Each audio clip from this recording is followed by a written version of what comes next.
អ្នកគ្រូខ្ញុំសុំសួរមួយខ្ញុំទៅវះកាត់កូនក្រៅស្បូនរួចហើយឆាប់រួមភេទប៉ុន្តែចាក់ទឹកក្រៅពាងអាចមានកូនដោយអត់អ្នកគ្រូ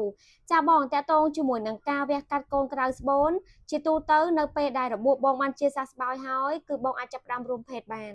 ប៉ុន្តែបើក្នុងករណីបងរួមភេទហ្នឹងបងអត់ទាន់ចង់បានកូនទេអញ្ចឹងបងត្រូវមានការការពារឬក៏ជ្រើសរើសយកវិធីពជាកណាត់ណាមួយដែលបងគិតថា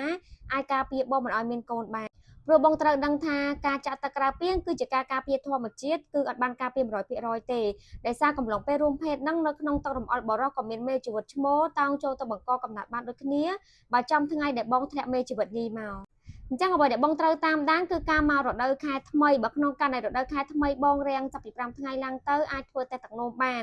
សម្រាប់ខាងខ្ញុំក៏មានលក់ជាតេស្តបបប្រទេសអូស្ត្រាលីតេស្តដឹងមុនមករដូវ6ថ្ងៃតេស្តច្បាស់ជាងតេស្តធម្មតាហើយជាទូទៅអ្នកដែលគាត់មានកូនក្រៅស្បូនឧបមាថាបើគាត់មានកូនម្ដងទៀតក៏ហានិភ័យនៅក្នុងការមានកូនក្រៅស្បូនម្ដងទៀតដែរដោយសារកូនក្រៅស្បូនហ្នឹងគឺកើតឡើងពីការរលាកដៃស្បូនទាំងសងខាងពេលខ្លះបងគិតថាបងរលាកដៃស្បូនតែម្ខាងទេនៅពេលដែលបងវះកាត់កូនក្រៅស្បូនម្ខាងចេញនៅសល់ម្ខាងទៀតប៉ុន្តែបងអត់ដឹងថាម្ខាងទៀតហ្នឹងក៏មានការរលាកដែរអញ្ចឹង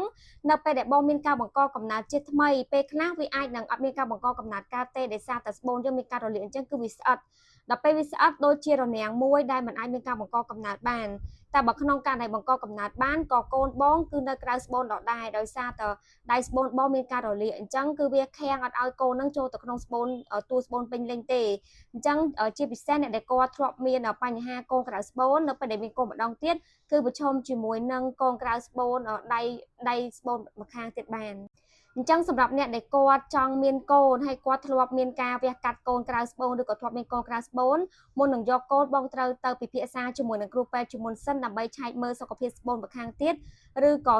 ដៃស្បូនម្ខាងទៀតថាតើមានបញ្ហាស្អិតឬក៏មានបញ្ហារលាកអីផ្សេងទៀតអត់ដែលអាចប្រឈមជាមួយនឹងកូនក្រៅស្បូនម្ដងទៀត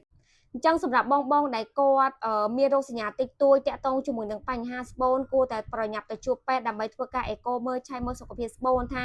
តើដៃស្បូនឬក៏ស្បូនរបស់យើងនឹងមានបញ្ហារលាកមានការដុះដុំសាច់ដុំគីឬក៏អត់ត្រូវមើលថែទាំឲ្យបានល្អព្រោះនៅពេលដែលយើងត្រៀមយកកូនគឺអាចនឹងពិបាកទៅថ្ងៃខាងមុខ